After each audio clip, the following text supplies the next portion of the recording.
গতি জীবন, স্থিতিতে মৃত্যু। নাহিদ রানার জন্য যেন সেটাই বাস্তবতা। পাকিস্তান সুপার লিগের মঞ্চে এবার গতির আগুনে পোড়ালেন তিনি ডেভিড ওয়ার্নারের করাচি কিংসকে। ম্যাচে তিনি এতটাই আতঙ্কে পরিণত হয়ে গিয়েছিলেন যে ২৪টি বৈধ বলের ২০টিকেই তিনি দিয়ে বসেন ডট।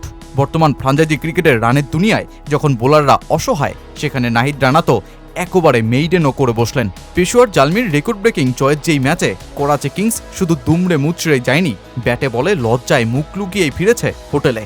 কারণ আসরের প্রথম পরাজয় যে এতটা তিক্তভাবে হবে ডেভিড ওয়ার্নারদের, সেটা কেই বা জানত। পেশোয়ার জালমির হয়ে এই আসরে প্রথম ম্যাচে ৩ ওভারে ৩০ রান দিয়ে খরুচে বোলিংয়ের সাক্ষী হয়ে নাহিদ রানার যাত্রা ২০২৬ পিএসএলে। আর তারপর থেকেই যেন তিনি জ্বলছিলেন এমন একটা বোলিং ইনিংসের জন্য, যেখানে তার গতি আর বাউন্স প্রতিপক্ষ ব্যাটারের হাঁটু কাঁপিয়ে তুলবে। ৮ রানেই ৩ উইকেট হারানো করাচির সাদ বেইগ যখন উইকেটে সেট হওয়ার চেষ্টা করছিলেন, তখন নাহিদ রানার বাউন্সারে ভরকে গিয়ে তুলে দেন ক্যাচ।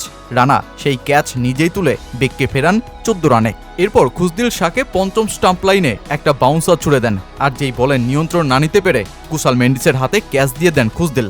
এরপর অ্যাডাম জাম্পা কিপারের মাথার ওপর দিয়ে ৪ মারতে গিয়ে উল্টো রানার গতিময় বোলিংয়ে গুড়িয়ে ফেলেন স্টাম্প।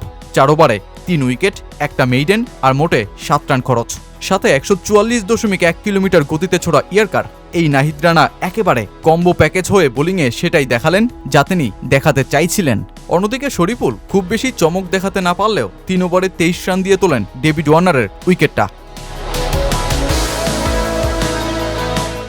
করাচি কিংস ম্যাচ থেকে ছিটকে গেছে এর আগেই। টানা ৩ ম্যাচ জেতা দলটা পেশোয়ার জালমির ব্যাটিং শো দেখেই ডুবে যায় হতাশায়। বাবর আজম ও কুশল মেন্ডিসের ১৯১ রানের ওপেনিং জুটি, ৫২ বলে কুশল মেন্ডিসের তাক লাগানিয়া পারফরমেন্সে ১০৯ রান। মেন্ডিস ঝড়ে যখন করাচির আকাশ কাঁপছে, ১৪-৪ ও ৪ ছক্কায় যখন আগুন ঝরিয়েছেন লঙ্কানের তারকা, তখন আব্বাস আফ্রিদি শেষমেশ এই দানবীয় উইকেটটা তুলতে পারেন ঠিকই, কিন্তু ততক্ষণে ১৬ ওভার ৩ বলে পেশোয়ারের সংগ্রহ দাঁড়ায় ১৯১ রানে। সাথে বাবর আজমের ৮৭ রানের জবাব আর আব্দুল সামাদের ১২ বলে ৪০ রানের এক টর্নেডো ইনিংস পেশোয়ার থামে ২৪৬ রানে।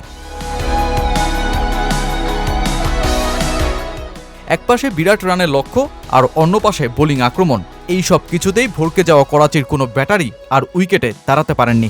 আজম খানের ২৫ রানই করাচি ইনিংসের সর্বোচ্চ। শেষ পর্যন্ত ৮৭ রানেই অল আউট হয়ে ওরা পেশোয়ারকে দিল রেকর্ড ব্রেকিং জয়ের উপহার। যেই ম্যাচ পেশোয়ার জিতে নেয় ১৫৯ রানে, রানের হিসেবে এটি পিএসএল ইতিহাসে কোনো দলের সবচেয়ে বড় জয়। টানা ৩ ম্যাচ জিতে ডেভিড ওয়ার্নারের করাচি যখন প্রথম হারতে শিখল যেই পরাজয়ের মধ্য দিয়ে, তখন পেশোয়ার জালমি নিজেদের আধিপত্য ধরে রাখল যেই জয় নিয়ে। আসরের একমাত্র অপরাজিত দল, সাথে ৪ ম্যাচে ৭ পয়েন্ট জিতে পয়েন্ট টেবিলে দ্বিতীয় স্থানে থাকা রানা শরীফুলদের পেশোয়ার এখন শিরোপার স্বপ্নেই বুঁদ।